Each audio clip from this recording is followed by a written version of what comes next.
I still remember the first night I heard it.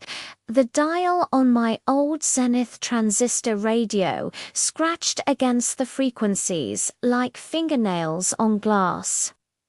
Each station just static and crackle, a ghostly sea of white noise. I was 19, working the late-night shift at a small-town radio station tucked between the outskirts of nowhere and the forest. Our station, WLMR, was the kind of place where the smell of cigarette smoke lingered in the control room, and the coffee was more bitter than the gossip that floated around town. That night, the world outside was calm. Too calm. There was a frost in the air that seemed to crawl under your skin, a kind of silence that presses against your ears until every little sound feels deafening. I sat at the console, twirling the tuning knob absent-mindedly, trying to ignore the shiver crawling down my spine. And then it happened. The static broke. Not gradually, like you'd expect when tuning between stations, but suddenly, sharp, deliberate.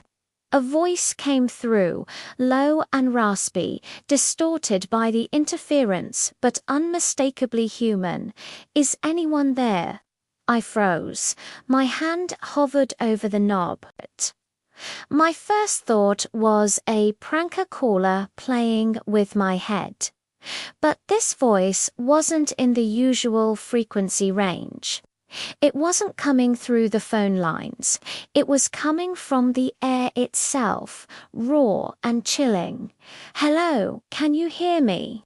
The voice was pleading, almost desperate. There was a rhythm to it, like it knew I was listening.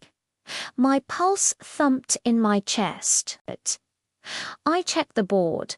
All the equipment was functioning normally. The transmitters, the cables, the old antenna straining against the night wind, it was all ordinary.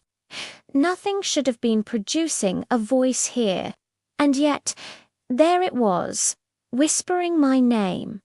I leaned closer to the radio. Don't turn away. They're coming."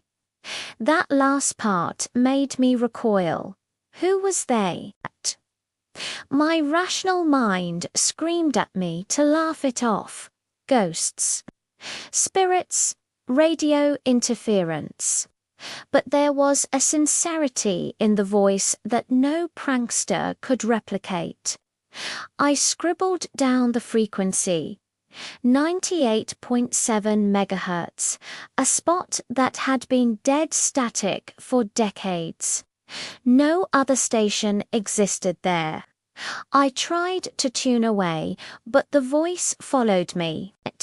Every click of the dial, every adjustment, it followed, slipping through the static like it was alive, bending the air to reach me.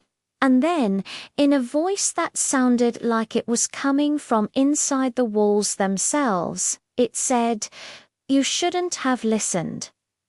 The temperature in the studio dropped. My breath came out in visible puffs, even though the radiator had been working all night. And then, just as suddenly as it started, the voice vanished. The silence left me more panicked than the words themselves. I didn't sleep that night. I sat at the console, gripping my notebook and pretending to adjust dials while my mind raced. By morning, I had convinced myself it was just a hallucination. Stress, sleep deprivation, the isolation of working nights, any rational explanation would do. But when I turned on the station the next evening, the same frequency was alive again. This time, the voice wasn't asking questions. It was giving instructions. Find the tapes. Find the tapes before midnight. They are watching. I should have walked away. I should have thrown the radio into the dumpster behind the station and never looked back. But I was hooked. A mixture of fear and obsession gripped me. That voice, it had a gravity that pulled at the corners of my mind, and I couldn't resist. The next 3 nights were worse. The voice became clearer, more urgent. Sometimes it spoke in fragments, a broken message repeated endlessly. The broadcast, the lost station, the dead, we are listening. Other times, it whispered my personal memories, things no one else could know. Things I hadn't even told my closest friends. Childhood secrets, embarrassing moments, names of people who had disappeared years ago.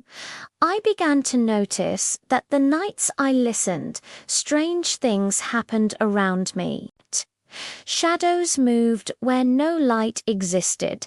Objects shifted just slightly, as if someone or something had brushed past. The hum of the transmitter would warp, vibrating in a frequency that made my teeth ache.